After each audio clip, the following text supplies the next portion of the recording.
Simple recipes with गौरीमध्ये आज आपण Dhulivandan special मिठाई घरी बनवणार आहोत. अगदी 3 साहित्यांमध्ये म्हणते. आज आपण कलाकंद बनवणार आहोत. तो सुद्धा अगदी 3 साहित्यामध्ये झटपट बनतो आणि एकदा तुम्ही घरचा कलाकंद खाऊन बघितला तर बाहेरचा तुम्हाला अजिबात आवडणार नाही. तर त्यासाठी इथे मी कढई घेतली आहे. यामध्ये अर्धा लिटर दूध घेतलेलं आहे. फुल फॅट हे मी दूध घेतलेलं आहे. आता हाय फ्लेम वरती आपल्याला याला उकळवून घ्यायचं आहे. उकळी यायला लागल्यानंतर याला वरती जी मलाई जमा होते ती सतत आपल्याला काढून सारखी ढवळून घ्यायची आहे आणि हे दूध आपल्याला 7 ते 8 मिनिटं हाय फ्लेम वरती असंच उकळवून घ्यायचं आहे. तर बघा इथे मी 8 ते 10 मिनिटं सतत असं मध्ये मध्ये हलवून हे दूध उकळवून घेतलेलं आहे. आता यामध्ये आपल्याला घालायचा आहे पनीर. तर पनीर मी इथे कुस्करून घेतलेलं आहे. तुम्हाला जर हवे असेल तर तुम्ही किसणीवर सुद्धा ते किसून घेऊ शकता. पण ते लांब लांब असं किसलं जातं. त्याच्यापेक्षा जर असं कुस्करून घेतलं तर त्याचं टेक्स्चर सुद्धा छान दाणेदार असं येतं. जसा कलाकंद असतो दाणेदार तसंच छान तयार होतो. आता पनीर घातल्यानंतर सुद्धा आपल्याला हाय फ्लेम वरतीच हे पूर्ण दूध आटेपर्यंत शिजवून द्यायचं आहे. कुठेही गॅसची फ्लेम पूर्ण कलाकंद होईपर्यंत कमी करायची नाहीये. हाय फ्लेम वरतीच आपल्याला हे दूध आटवून घ्यायचं आहे. तर 10 ते 15 मिनिटं मध्ये मध्ये ढवळत हे दूध आपल्याला आटवायचं आहे. तर बघा हे दूध मगासपेक्षा अर्ध्याने थोडं आटलेलं आहे. अजून आपल्याला हाय फ्लेम वरतीच 10 ते 15 मिनिटं आणखीन हे आटवून घ्यायचं आहे. एक 8 ते 10 मिनिटानंतर तुम्ही बघू शकताय बऱ्यापैकी आता हे दूध आटलेलं आहे. आता यामध्ये आपल्याला या स्टेजला साखर घालायची आहे.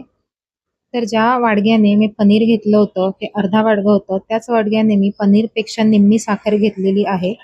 साखरेचं प्रमाण तुम्ही तुमच्या आवडीनुसार कमी जास्त करू शकता. आता साखर सुद्धा यामध्ये आपण छान मिक्स करून घेऊया.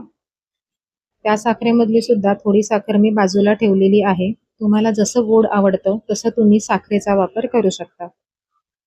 साखर घातल्यानंतर सुद्धा हाय फ्लेम वरतीच आपल्याला आणखीन एक 10 ते 15 मिनिटं याला छान आटवून घ्यायचं आहे.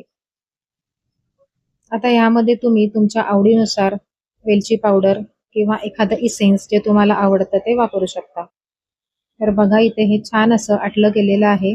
आता हा जर साईडला आपण करून बघितलं तर साखरेचं पाणी मध्ये जमा होतंय. म्हणजे आणखीन एक 3 ते 4 मिनिटं हाय फ्लेम वरती आपल्याला हे परतून घ्यायचं आहे. तर बघा 3 ते 4 मिनिटानंतर पुन्हा एकदा आपण हे जरा साईडला करून बघूयात पनीर. म्हणजे आपल्याला कळेल की आटलं आहे पाणी साखरेचं की बाकी आहे ते. ही एक ट्रिक आहे ज्याने आपल्याला समजतं की अजून यामध्ये किती ओलावा बाकी आहे तो. तर बघा पहिल्यापेक्षा हे छान आटलं गेलेलं आहे. एक 2-3 मिनिटं अजून परतून मग आपल्याला गॅस बंद करायचा आहे. आता मी गॅस बंद करून घेते आणि आधीच मी इथे एका टीनमध्ये एका डब्यामध्ये स्टीलच्या तूप लावून घेतलं होतं. यामध्ये हे आपलं मिश्रण ओतायचं आहे. एखादा केक टीन किंवा टिफिन सुद्धा तुम्ही वापरू शकता. तर बघा मी असं चमच्यानी पसरवून घेतलेलं आहे आणि चमच्यानीच ह्याला आपल्याला असं दाबून घ्यायचंय, एकसारखं करून घ्यायचं आहे. तुम्ही बघू शकता एखाद्या पेलाचा सुद्धा तुम्ही वापर करू शकता. मी इथे छोटा चमचा घेऊन व्यवस्थित एका साईडला जास्त एका साईडला जर कमी वाटत असेल तर एकसारखं करून घ्यायचंय. वरतून तुमच्या आवडीचे ड्रायफ्रुट्स तुम्ही घालू शकता. मी इथे बदाम आणि पिस्त्याचे काप घातलेले आहेत आणि ते सुद्धा आपल्याला चमच्याने असे दाबून घ्यायचे आहेत. म्हणजे ते कलाकंदला व्यवस्थित चिटकून राहतील. आता बघा हा आपला कलाकंद डब्यामध्ये सेट व्हायला रेडी झालेला आहे. याला आता आपण एक 2 तास असंच ठेवायचं आहे. रूम टेम्परेचरवरच ठेवायचं आहे. एक अर्ध्या तासानंतर कालथ्याने किंवा सुरीने याला असे कट लावून घ्यायचे आहेत आणि पुन्हा एक तासभर आपल्याला हे असंच रूम टेम्परेचरवर ठेवायचं आहे.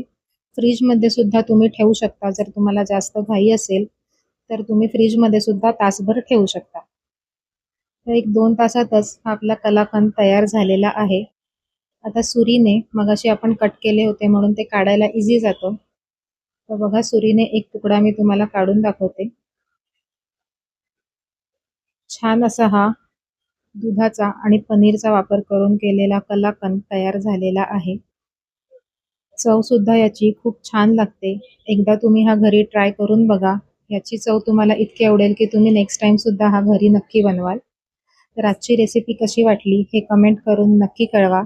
आवडली असेल तर लाईक करा, शेअर करा आणि अशाच सिंपल आणि सोप्या रेसिपीज बघण्यासाठी सिंपल रेसिपीज विथ गौरी या चॅनलला सबस्क्राईब करून बेल आयकॉनसुद्धा प्रेस करा.